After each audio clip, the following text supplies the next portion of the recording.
Hola a todos, soy Mónica Gacha, dietista, nutricionista y tecnóloga de los alimentos. Hoy os voy a hablar de una técnica de producción de alimentos súper curiosa. Peces y plantas comestibles en ambos casos que se cultivan juntos.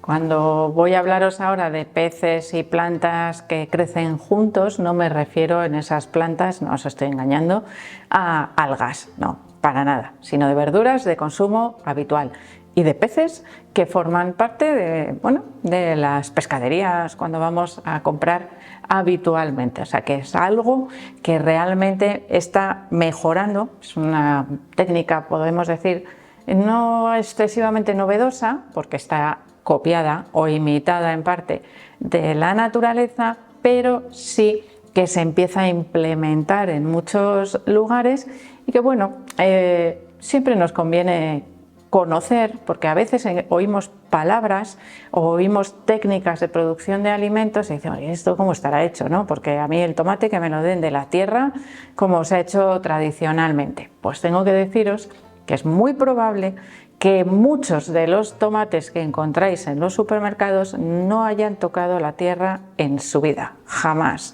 y que se estén cultivando en unos dispositivos especiales que se denominan de hidroponía, que lo único que recibe ese tomate es un líquido nutritivo, como si le diesen un suero a un paciente en el hospital que le permite nutrirse, pues exactamente igual. De manera que se ahorran muchos costes, a veces en tierras, a veces en fertilizantes, en otras sustancias que necesitamos, por ejemplo, para evitar el crecimiento de plantitas, ¿no?, que nos incomodan, de malas hierbas, de bichitos, todo ese tipo de cosas se reducen. Y como os digo, actualmente es una alta proporción de esos tomates, por decir uno, pero pueden ser también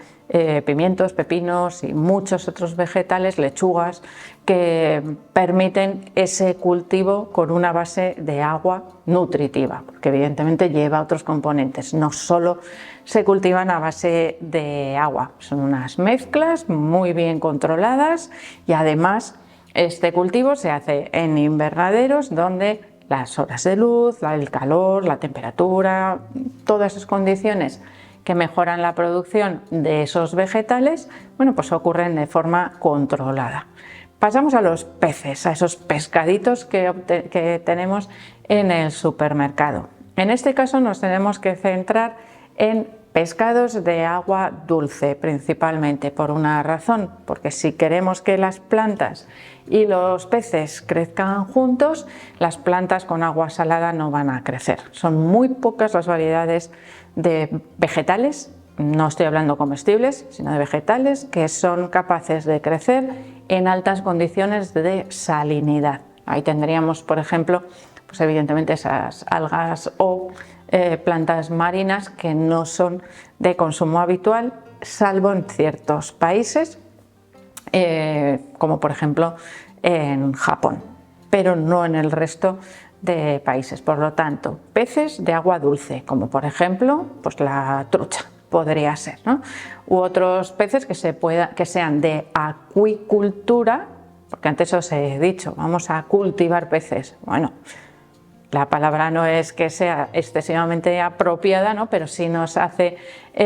pensar en que no son de crecimiento salvaje en su medio natural, sino que están criados en cautividad, en una piscina, en una bañera o en un contenedor gigante, dependiendo del tamaño que vayamos a tener nosotros de esa acuicultura, de esas especies de peces, en este caso de agua dulce. Vale,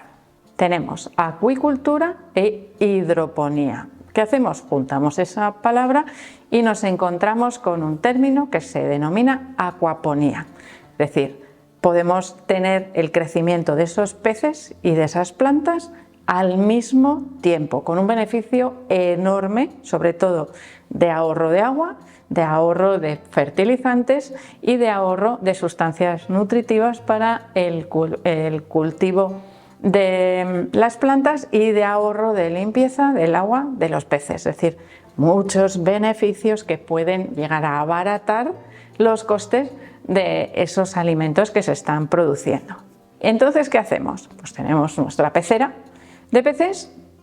y tenemos encima nuestro cultivo de plantas en un soporte adecuado que permita que esas raíces de la planta lleguen a la superficie del agua, estén en contacto con el agua. Nosotros alimentamos a los peces, que los tenemos que mantener, por supuesto, en condiciones de temperatura, luz adecuadas, y ese alimento que llega a los peces, ellos comen y después tienen unos desechos, y esos desechos los aprovecha la planta para nutrirse y al mismo tiempo crecer y desarrollarse. Por lo tanto, con la alimentación de los peces mantengo las plantas nutridas, a los peces por supuesto creciendo, y el agua limpia, porque las plantas, bueno, no 100% limpia, esto ya serían complicaciones, ¿no?, del proceso general, pero el ciclo sería ese: alimento pez, el pez crece, sus sustancias de desecho alimentan a la planta, que al mismo tiempo están limpiando de esas sustancias de desecho el agua, con lo cual ahorro muchísimos costes en ese proceso. Y no solo eso, el espacio que ocupa es la mitad, porque si yo, claro, pongo esas plantas que están creciendo encima del tanque de los peces, las pongo al lado, el espacio es el doble, y el espacio también cuesta dinero. Por lo tanto, estoy optimizando unos, vamos a decir, procesos que se utilizan para el crecimiento de las plantas y de los peces, los estoy optimizando de una manera, vamos a decir, enorme, porque estoy aprovechando todo aquello que puedo del crecimiento de uno para el otro, y de esa manera, bueno, pues la verdad es que resulta muy interesante, o resultaría muy interesante, el avance, ¿no?, en este tipo de procesos para mejorar también que esos alimentos, tanto los peces como las plantas, lleguen al mercado. Cuando los científicos o bueno, aquellas personas responsables de optimizar la alimentación de las personas se ponen a trabajar, por ejemplo, en lugares en los que el cultivo pueda ser difícil, porque las tierras son poco fértiles, porque, por ejemplo, hay poco espacio, por la razón que sea, estos sistemas combinados de tanques con peces y el cultivo de las plantas por encima, bueno, pues pueden ayudar en algunos lugares a mejorar el acceso a este tipo de alimentos. Pueden dar más trabajo, es decir, es algo sobre lo que se trabaja muchísimo desde los departamentos no de salud, sino de producción, de agricultura, pesca, ganadería y demás, de los diferentes gobiernos, para optimizar también la producción de alimentos. En cuanto a las plantas que podemos cultivar en estos sistemas, generalmente son plantas de porte no muy alto, es decir, que no pesen demasiado porque nos dificultarían ese sustrato de soporte sobre los tanques de los peces, hojas verdes, plantas como la lechuga, como la rúcula, las espinacas, pueden ser perfectamente aptas, el tomate, que es una especie de rápido y fácil crecimiento y que además puede sujetarse desde la parte de arriba para evitar ese peso. Los pimientos, pasaría parecido con los pepinos también, es decir, hay diferentes especies que ya se están utilizando, vegetales, comestibles, por supuesto, y probablemente esto avanzará en futuros años y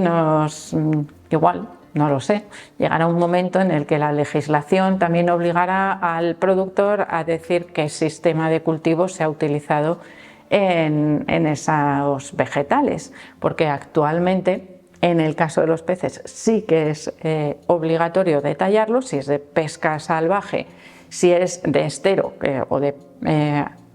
acuicultura en mar o en medio natural, o si es acuicultura en tanque o acuicultura intensiva. Pero en el caso de los vegetales no es obligado en este momento poner si, por ejemplo, esos tomates están cultivados en soporte de tierra o en otros soportes. Quién sabe si a futuro, bueno, puede ser necesario que se incluyan también, bueno, pues esas características en el etiquetado de los vegetales, que a veces, bueno, pues puede ser más difícil, pues porque prácticamente siempre se venden a granel, pero los pescados también, con lo cual, bueno, pues tendríamos que tener un etiquetado general donde venga pues el peso, la variedad, todo eso y el tipo de cultivo. Así que ahí lo dejo para futuro inmediato o no tan inmediato, pero lo que sí es muy interesante creo es que sepáis o que conozcáis esas diferentes formas de cultivo de los vegetales, porque la de los pescados en acuicultura creo que es conocida ya desde hace mucho tiempo, aunque cada vez aparecen más variedades, como por ejemplo los langostinos, que se puedan cultivar no solo en mar, sino que en tanque también se están cultivando en el interior de algunos países y en zonas sin mar. Así que, bueno, si queréis de ello, también podemos hablar en otra ocasión. Así que espero que le deis al like, no dejéis de suscribiros al canal y espero seguir viéndoos a todos en los próximos vídeos.